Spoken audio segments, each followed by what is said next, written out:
Hello everyone, it's Stephen Laroche from Beckett Media, your Beckett hockey editor, and I'm just here coming to you somewhat live from Cleveland, Ohio. I was just at the 2014 National Collectors Convention, and it was a spectacular event. It's really where, as hobbyists, we all dream of going, and for thousands of us, that's what we did over the past few days. So today I'm doing a somewhat retro box bust. It's 2012-13 Panini Classic Signatures. Please forgive the lighting in here. I'm just going live from the hotel room as just after we finished a great week for Beckett Media at the National. We had lots of things going on at the booth. We had things going on with Beckett Auctions, Beckett Radio, Beckett Grading Services, tons of magazines available in books. Dr. James Beckett popped by as well, which was a personal treat for me.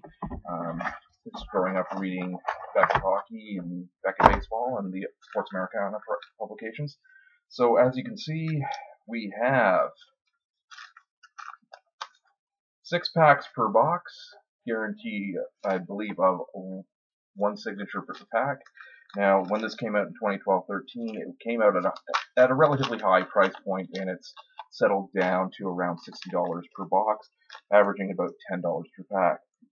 This reminds me of a project I worked on in the game called NHL Franchises of 2004-05, and it certainly made me feel pretty good as a collector to see that the folks at Panini came up with something that delivered some of the best players from the past, and along with sharp, hard signed autographs. So first up, we have Orest Kindrachuk, and with Orest, there we go. So Orest Kindrachuk was a member of the Philadelphia Flyers throughout the 1970s. Was also a captain for the Pittsburgh Penguins, and I've spoken with him in the past. Just an overall really nice guy. But we could say that a lot about hockey players. Now we've got a Gordie Howe base card in his Hartford Whalers jersey. Something great to see. And then for you Winnipeg Jets fans, Bob Asensa autograph. Bob being kind of their franchise goalie from about 89-90 to 93-94 before he was traded off to Detroit. Now, every pack as well has a retired numbers banner card. They're non-photo cards, but they look really sharp, especially when you put the set together and put it into 9-pocket sheets. It looks really solid. So, next up, we're going to see what's inside, if I can ever get it out without damaging the cards. One thing I'd really noticed about this is the Panini tried to find as many quality photographs as possible. There's a nice black and white shot of Bill Gadsby during his days with the Chicago Blackhawks. Love those old barber pole jerseys. In this pack, we've got a Dan Cloutier autograph. Dan's, of course, got that great cult following that sees many of his numbered inserts and autograph cards do quite well on the secondary market. Now, next up, we've got a redemption card, and what a redemption card it is.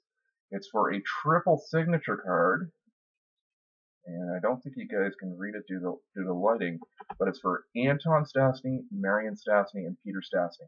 And growing up with watching the Stastny brothers play for the Quebec Nordiques, they had come out from behind the Iron Curtain at the time from Czechoslovakia, and Peter set the world on fire as a rookie in his mid-20s and set the record at the time in 80-81 for scoring 109 points and walked away with the Calder Trophy, of course.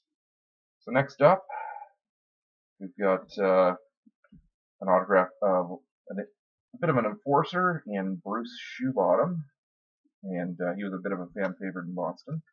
So we're coming up to our last pack. Let's see how we do. Of course, leading it off with a couple of Maple Leafs. We've got, of course, Bobby Baughan, who scored a Stanley Cup winning goal on an overtime goal in the Stanley Cup final on a broken leg that helped the Leafs force a Game 7 against the Detroit Red Wings. And the final autograph in the box is Dennis Maruk. And Dennis is fairly popular in the Toronto area, attends a lot of events. Attended a function for Panini a couple years back at the Toronto Expo. And you also might remember him for scoring 60 goals in a season with the Capitals in 81-82, and also for that memorable Fu Manchu mustache. Anyhow, it's been Stephen Laroche for Beckett Box Breakers. I hope you enjoyed this break of Panini Classic Signatures from 2012-13. If you get a chance to check out a box, I highly encourage you to do so, just for the pure nostalgia factor and the fact that, hey, there's quite a few autographs in here for what they're going for on the market these days. Thank you again, and I look forward to breaking another box with you soon.